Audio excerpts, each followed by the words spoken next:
13वां अध्याय। ब्रह्मा जी बोले, हे नारद, अब मैं तुम्हें वह वृत्तांत सुनाता हूँ जिस प्रकार इस मैथुनी सृष्टि की उत्पत्ति हुई।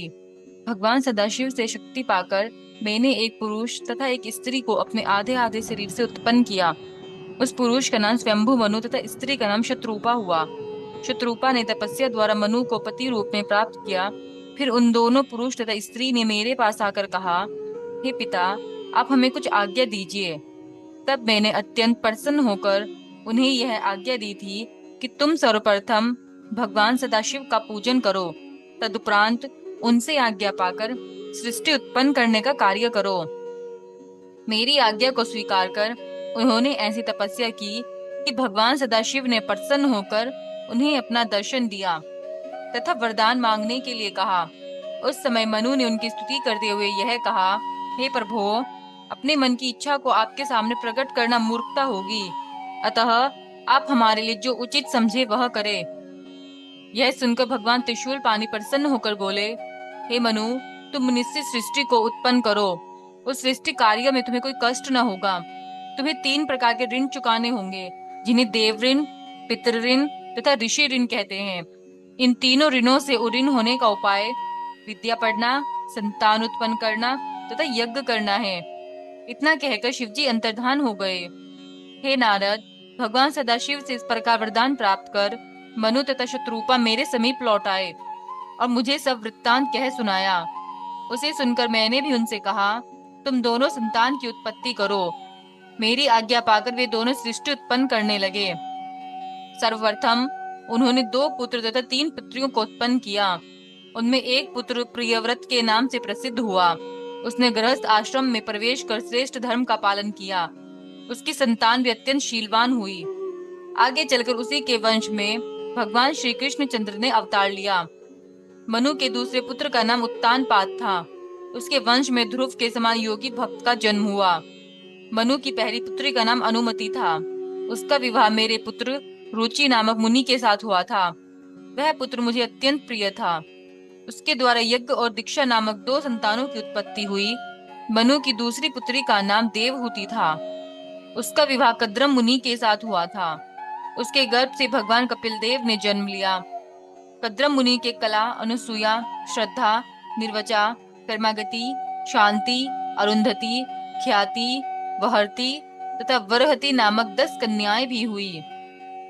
इनमें से 9 कन्याएं मरीच, अत्रि, अंगिरस, पुलस्त्य, पुलह, क्रतु, भृगु, वशिष्ठ तथा अथर्वण नामक 100 ऋषियों को ब्याही गई।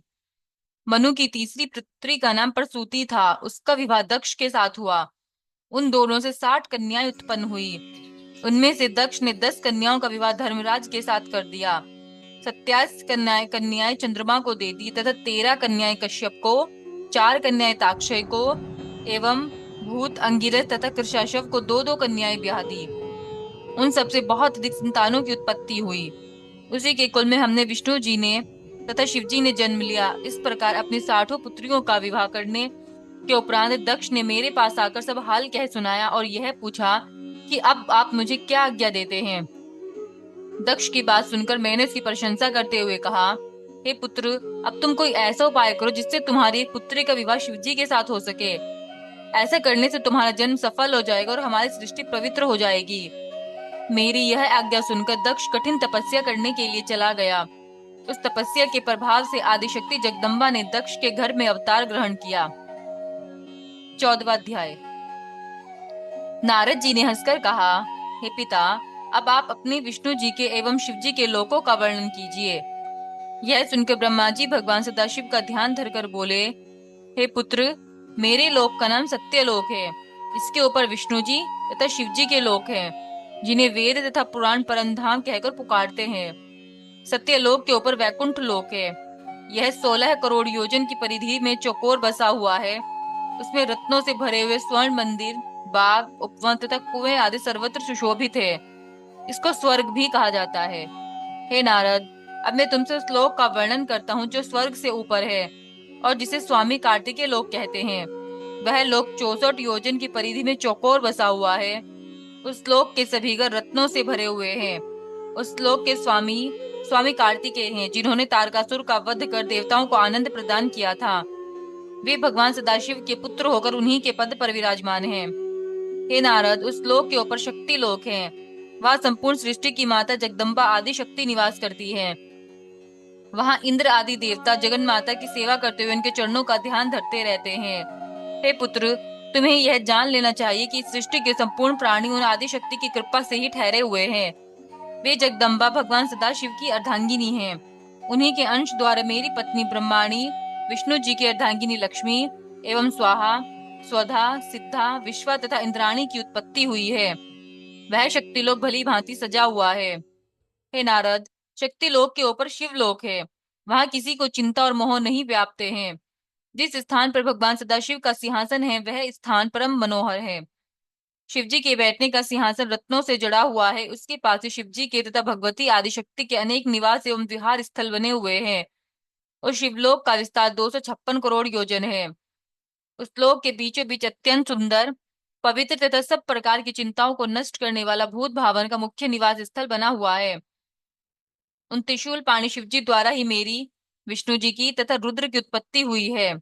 वे सबके स्वामी, स्वाधीन तथा एक रूप है। उसी शिवलोक में शिवजी की श्रेष्ठ गौशाला बनी हुई है, जिसे गोलोक कहकर पुकारा जाता है। उसके स्वामी श्री कृष्ण जी तथा श्री राधिका जी है। 15वां अध्याय।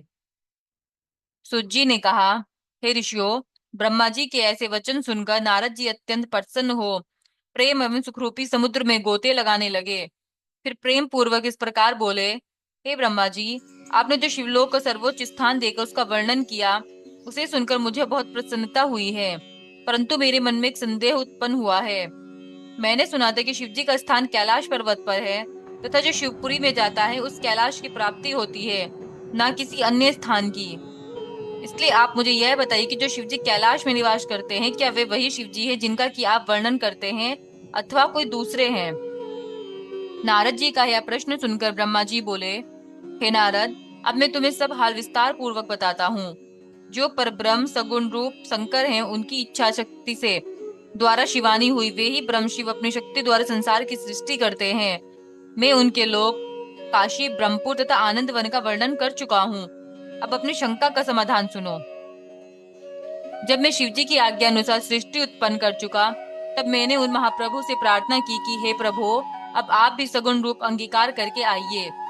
यह सुनकर शिवजी बोले, हे ब्रह्मा जी, हम नियत समय पर अवश्य ही आएंगे। जिस प्रकार तुम हमारे आदि नाम देखते हो तथा जैसे हम हैं वह सब अपने अवतार में प्रकट करेंगे। शिवजी यह कहकर अंतर्धान हो गए। इसके पश्चात शिवजी निश्चित समय पर प्रकट होकर मेरी इच्छा की पूर्ति के लिए कैलाश पर्वत पर उपस्थित हुए तथा गौरी जी को अपने से पृथक करके स्वयं कठिन तपस्या करते हुए त्रैलोक्य का पालन करने लगे। अब मैं उस कथा का विस्तार से वर्णन करता हूँ जिस कारण शिवजी कैलाश पर्वत पर आए। जिस कथा का मैं अब वर्णन करता हूँ वह कल्प भेद के कारण दूसरे प्रकार से है। अर्थात मैंने शिवजी की आज्ञा अनुसार संसार को उपजाया और 14 लोक उपलोक, द्रुपदपुरी एवं कपिला को, जिन्हें देखने से ही मन प्रसन्न होता है तथा जहाँ काली मृत्यु रूप से बैठी है, प्रकट किया। पाप नाशिनी गंगा के तट पर पापों को हरने वाला कपिल मुनि का पवित्र आश्रम था। उसी स्थान पर यज्ञदत्त नाम के 2 ब्राह्मणों का जन्म हुआ। यज्ञदत्त यज्ञ शास्त्र में बहुत ही योग्य था। उसको वहां के राजा ने बहुत सा धन दिया। वह वाग्मी, शुद्ध हृदय, शीलवान, वेदों में निपुण, परम उपकारी, उदार तथा शिवजी का परम भक्त था। उसकी स्त्री अत्यंत पवित्र, पतिव्रता, गृह कार्य में निपुण तथा अच्छे कार्यों को करने वाली थी। कुछ समय पश्चात उसके एक पुत्र उत्पन्न हुआ। उसका नाम उन्होंने गुणनिधि रखा। गुणनिधि ने थोड़े ही दिन में अनेक विद्याएं सीख ली, परंतु कुछ दिनों के पश्चात वह कुल की रीति छोड़कर बुरी नीति पर चलने लगा। उसने बुरे मनुष्यों की संगति की। उसी के फल स्वरूप उसकी बुद्धि भ्रष्ट हो गई, क्योंकि अच्छे और बुरे कर्मों पर संगति का प्रभाव अवश्य पड़ता है। गुणनिधि उस अज्ञान अवस्था में बुरे लोगों के संपर्क में आया जाया करता था। धीरे धीरे उसके सब धर्म नष्ट होने लगे। वह वेदों के विपरीत कर्म करने लगा। वह बड़ा छली तथा ज्वारी हो गया। उसकी माता उसको नित्य भले भले उपदेश करती, परंतु वह पिता के निकट कभी न जाता। जिस समय उसकी माता गृह कार्य में संलग्न होती, वह घर की चीजें चुरा कर ले जाता। एक बार उसके पिता ने पूछा कि गुणनिधि कहाँ गया। तब माता ने उत्तर दिया कि वे स्नान पूजन तथा भोजन आदि से निवृत्त होकर अपने मित्र विद्यार्थियों के साथ पाठशाला चला गया है। इस प्रकार उसकी माता ने उसके पिता से उसके अवगुण को छिपाया। 16वां अध्याय। ब्रह्मा जी ने कहा, हे नारद, जब भी गुणनिधि का पिता अपनी पत्नी से पुत्र के विषय में पूछता, वह इसी प्रकार टाल दिया करती थी। इस प्रकार यज्ञदत्त अपने पुत्र के अवगुणों को न जान सका और वह बहुत दिनों तक इसी प्रकार दुष्कर्म करता रहा। जब उसकी अवस्था 16 वर्ष की हुई तब उसका विवाह कर दिया गया। पत्नी भी पतिव्रता, शीलवती एवं सर्वगुण संपन्न मिली। गुणनिधि को ऐसी पवित्र पतिव्रता पत्नी प्राप्त हुई, फिर भी वह अपनी कुसंगति एवं दुष्कर्मों को न त्याग सका। उसकी माता सदैव सदुपदेश देती तथा भिन्न भिन्न प्रकार की कथाओं द्वारा उत्तम दृष्टांत देते हुए कहती, हे गुणनिधि, तुम ही हमारे एकमात्र पुत्र हो, इसलिए इन दुष्कर्मों को त्याग दो। तुम्हारे पिता अत्यंत क्रोधी प्रकृति के हैं, वह अभी तुम्हारे अवगुणों को नहीं जानते हैं, क्योंकि मैंने बहुत पूछने पर भी उन्हें नहीं बताया है। इसीलिए तुम अभी तक उनसे निर्भय हो। यदि किसी दिन उन्हें इन कर्मों का पता लग गया, तब वे मुझे और तुम्हें दोनों को दंड देंगे। इससे यही उत्तम है कि उन्हें पता लगने से पहले ही तुम कुसंगति को त्याग कर सत्कर्म करो। हे पुत्र, तुम्हारी पत्नी बुद्धिमान, महारूपवती तथा उच्च कुल की है। उसी प्रकार तुम भी गुणवान तथा उच्च कुल के हो। ऐसी पत्नी के साथ सुख से अपना जीवन व्यतीत करो। अपनी स्त्री का त्याग करना महापाप है। तुम पिता के धर्म पर चलो, नहीं तो सारा संसार तुमको बुरी दृष्टि से देखेगा। तुम मुझको तथा अपने पिता को क्यों लज्जित करते हो? तुम अन्य घरों के लड़कों को देखो, वे नित्य वेद पाठ करते हैं। जब यहाँ के राजा को तुम्हारे अवगुणों के विषय में ज्ञात होगा, तो वह तुम्हारे पिता से अप्रसन्न होकर उनका मासिक शुल्क देना बंद कर देगा। अभी तो लोग यह कहकर टाल देते हैं कि तुम यह अवगुण के कर्म लड़कपन के कारण करते हो, परंतु अवस्था बढ़ जाने पर सब लोग तुम पर हंसेंगे तथा व्यंग्य पूर्ण तानों से कहेंगे कि अब तुम्हारा कुल अति अपवित्र हुआ। वे तुम्हारे पिता की निंदा करेंगे और इन्हीं सब कारणों से तुम्हारे पिता नरकगामी होंगे। तब लोग इसका दोषी मुझे ठहराएंगे। वे कहेंगे कि इसी ने पाप कर्म से गर्भ धारण कर ऐसा पुत्र उत्पन्न किया है। क्योंकि तुम्हारे पिता निष्पाप है, वे वेद और धर्मशास्त्र के ज्ञाता है। मैं भी अपने पति के सिवाय और किसी पुरुष को नहीं जानती तथा निष्पाप होकर गृह कार्य में संलग्न रहती हूँ। परंतु यह सब भगवान की इच्छा है कि मेरे गर्भ से तुम जैसा दुख देने वाला कुपुत्र उत्पन्न हुआ है।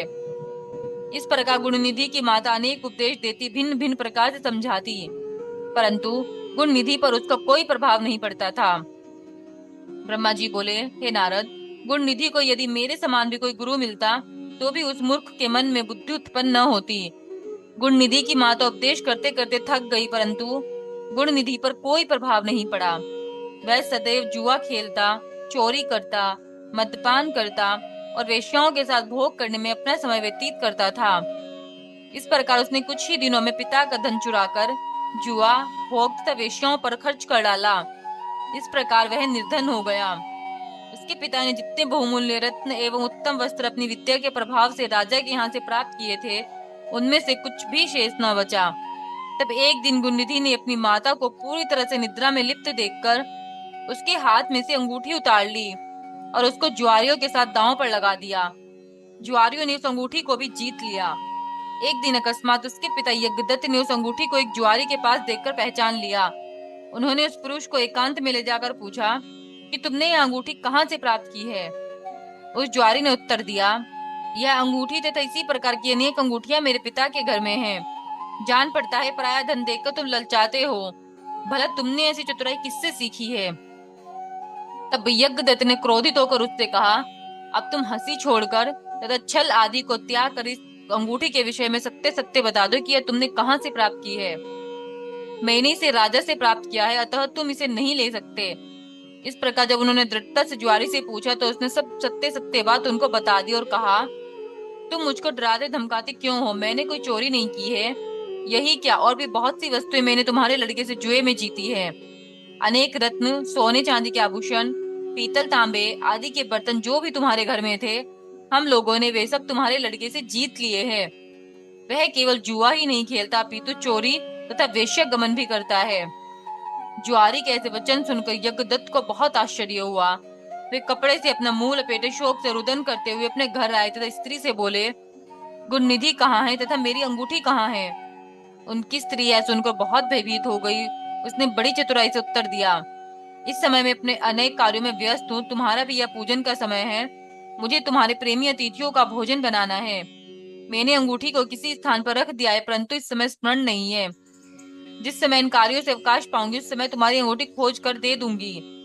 यज्ञदत्त यह सुनकर क्रोधित होकर बोले, हे कपूत की माँ, छल वार्ता में चतुर, मैंने जिस दिन भी तुमसे यह पूछा कि गुणनिधि कहाँ है, तभी तुमने यह उत्तर दिया है कि यह अपने साथियों से विद्या अध्ययन के लिए पाठशाला गया है। अच्छा, यदि अंगूठी नहीं मिलती तो अन्य वस्तुएं मुझे लाकर दिखाओ। अब तुम पुत्र मोह को त्याग दो, क्योंकि कुपुत्र किसी प्रकार का सुख नहीं पहुंचा सकता। अब मेरी इच्छा बिना पुत्र के रहने की नहीं है। मुझे ऐसी संतान की आवश्यकता नहीं है। अब तुमको यही उचित है कि हाथ में कुश एवं जल लेकर उस लड़के के नाम तिलांजलि छोड़ो। जब तक मैं यह न कर लूंगा तब तक भोजन ग्रहण न करूंगा। गुणनिधि की माता अपने स्वामी के ऐसे वचन सुनकर उनके चरणों पर गिर पड़ी तथा क्षमा प्रार्थना करने लगी। कुछ देर के पश्चात यज्ञदत्त का क्रोध भी कम हो गया। 17वां अध्याय। ब्रह्मा जी ने कहा, हे नारद, जब गुणनिधि ने यह बात सुनी तब वह चिंता और शोक युक्त होकर अपने को भाग्यहीन समझने लगा। वह रो रो कर कहने लगा, हाय हाय, हे मेरी सहायक माता, अब मैं कहाँ जाऊं, क्या करूं? इस समय मुझको कुछ नहीं सूझ पड़ता है। मुझे धिक्कार है। गुणनिधि यह कहकर पिता के भय से भयभीत होता हुआ रोता हुआ घर से भाग गया। वह कुछ समय में ही मार्ग के परिश्रम से थककर तथा शोक सागर में डूबकर हाय हाय करता और रुदन करने लगा। रोते रोते वह कहता, मेरी माता, मैं अब कहाँ जाऊं और क्या करूं? मुझे कोई उपाय नहीं सूझता। मैं विद्या से हीन हूँ, जो मुझको इस समय में लाभदायक होती। मैंने धन का संग्रह भी तो नहीं किया जिससे विद्वान एवं बुद्धिमान लोग सुख से जीवन व्यतीत करते हैं। अब तो मैं भिक्षा मांगने के योग्य भी नहीं रहा हूँ।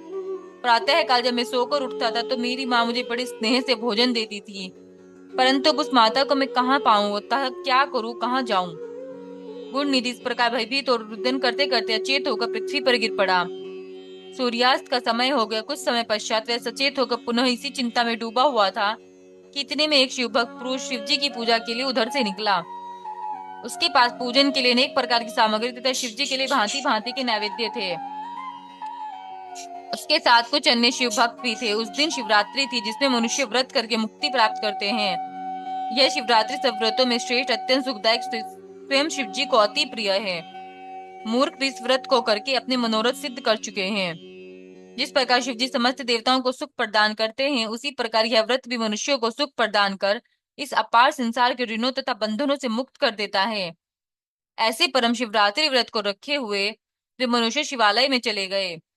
जो पुरुष अनेक प्रकार के नैवेद्य एवं व्यंजन अपने साथ लाया था, उसकी सुगंधी पाकर गुणनिधि, जो बहुत भूखा था, विचार करने लगा कि रात्रि के समय जब ये लोग शिवजी को अर्पण करेंगे तथा सो जाएंगे, उस समय मैं सुगंधित भोजन को वहां से उठा लूंगा। गुणनिधि अपने मन में यह विचार कर उन्हीं लोगों के साथ चल दिया तथा शिवालय के ऊपर जाकर ठहर गया। शिव भक्त ने सच्चे हृदय से अनेक प्रकार से शिवजी की पूजा की। फिर वह भक्ति में खोकर नृत्य करने लगा। गुणनिधि ऊपर से यह सब देखता रहा। वह अपने मन में कहता था कि यदि इनकी दृष्टि क्षीण हो जाए तो मैं अपना काम करूं। कुछ समय पश्चात वे सब शिव भक्ति ऊंघ गए। तब गुणनिधि सबको निद्रा अवस्था में देखकर शीघ्र ही शिवालय में जाकर धीरे धीरे दबे पांव नैवेद्य के पास जा पहुंचा। अंधेरा होने के कारण उसने प्रकाश करने के निमित्त धीरे से अपना वस्त्र फाड़कर बत्ती बनाई और उसको जलाया। उसके प्रकाश में सब व्यंजन उठा लिए तथा उन्हें लेकर वहां से प्रसन्नता पूर्वक शीघ्र ही बाहर निकल गया। परंतु चलते समय उसका एक पैर लेटे हुए किसी शिव भक्त का लग गया, जिससे वह उसी क्षण उठकर चिल्लाया तथा कहने लगा कि यह कौन चोर भाग जाता है, इसे पकड़ो। नगर के रक्षक उस आवाज को सुनकर आ गए तथा गुणनिधि को लक्ष्य कर उन्होंने बाण छोड़ दिया, जिससे आहत होकर वह पृथ्वी पर गिर पड़ा। क्षण भर में वहीं उसकी मृत्यु भी हो गई। अस्तु, तब यमदूत पहुंचकर मुग्धर आदि भयंकर शस्त्र गुणनिधि को दिखाते हुए से पापी जानकर बांधने लगे। परंतु उसी समय शिवजी ने अपने गणों से कहा, यद्यपि गुणनिधि ने अनेकों पाप किए हैं, परंतु वह शिवरात्रि का व्रत रखकर न तो रात्रि भर सोया है और न उसने हमारा निर्माल्य ही खाया है। नगर के रक्षकों द्वारा उसकी मृत्यु हुई है। इस समय उसको यमदूत बांध रहे हैं। अतः मेरा आदेश है कि तुम यमदूतों से गुणनिधि को मुक्त करके मेरे लोक में ले आओ, क्योंकि मैंने उसको अपना लिया है। अब वह नरकगामी न होगा। मुझको शिवरात्रि व्रत अत्यंत प्रिय है। अस्तु, अब गुणनिधि कलिंग देश का राजा होकर मेरा परम भक्त होगा। शिवजी के आदेश अनुसार उनके गुणनिधि के पास जा पहुंचे। उनके हाथों में त्रिशूल थे। यमराज के उन्हें गण देखकर उन्हें बहुत भयभीत हो गए। शिवगणों ने उनसे कहा, तुम कौन हो जो इस निष्पाप व्यक्ति को बांध रहे हो? यमदूत यह सुनकर आश्चर्य के साथ कहने लगे, तुम कौन हो जो यम की अवज्ञा करके ऐसे पापी को छुड़ाते हो? भला तुम किसकी शक्ति पर इतने प्रबल हो रहे हो? तब शिवगणों ने यह उत्तर दिया कि हम उन शिवजी के गण हैं जिनका ध्यान ब्रह्मा विष्णु आदि सभी देवता करते हैं। तुम इसको छोड़ दो। यमगणों ने कहा, तुम्हारी आज्ञा उचित है, परंतु इसके पापों का विचार न कर तुम इसे क्यों छुड़ा रहे हो? इसने अपने कुल की रीति को त्यागा है तथा वेद का अपमान किया है। हम इसकी मूर्खता को कहाँ तक कहें? यह सब पापियों का सिरमौर है।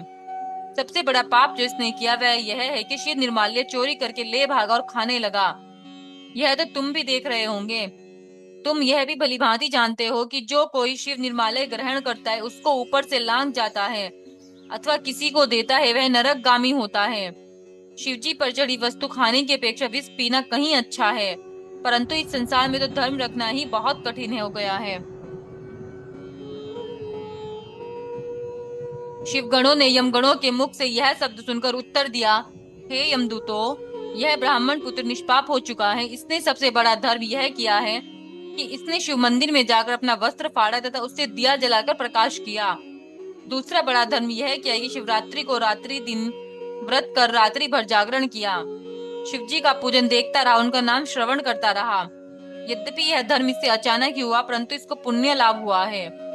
अब यह भविष्य में कलिंग देश का राजा होकर शिवजी का पूजन करेगा। यह कहकर शिवजी के गुण निधि को मुक्त कर अदृश्य हो गए। 18वां अध्याय। ब्रह्मा जी ने कहा, हे नारद, शिवगणों के ऐसे वचन सुनकर यमदूत लज्जित होकर यम के पास गए और उन्हें सब हाल विस्तार पूर्वक कह सुनाया।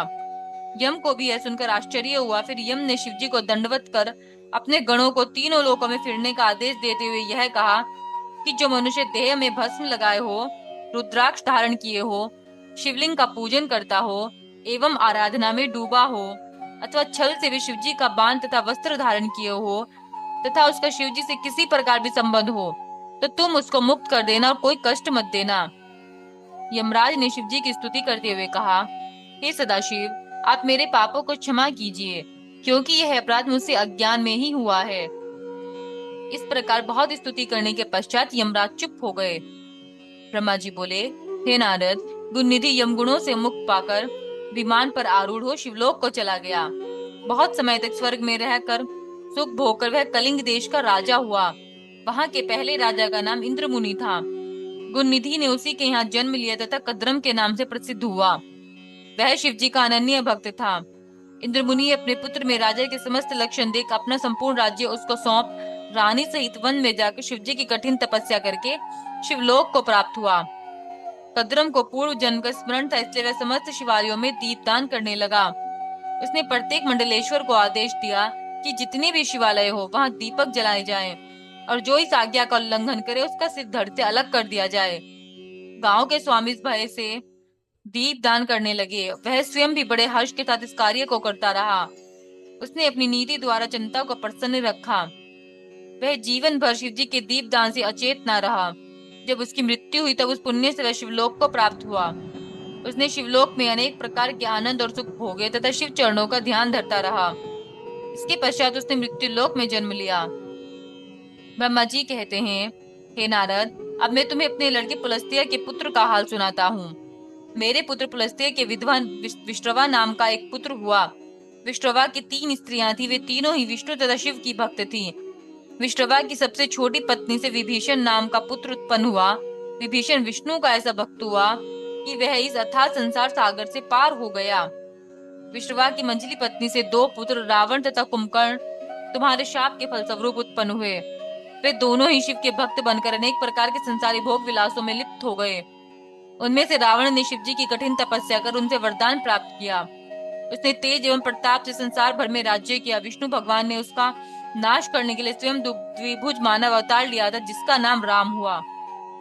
परंतु वे रावण का नाश न कर सके। तब उन्होंने शिवजी की आराधना कर अपने कठिन तप से उनको प्रसन्न किया और शिवजी के अवतार अर्थात श्री हनुमान जी को अपने साथ लेकर वानरों की सहायता में रावण का वध किया तथा उसके वंश को ही मिटा डाला।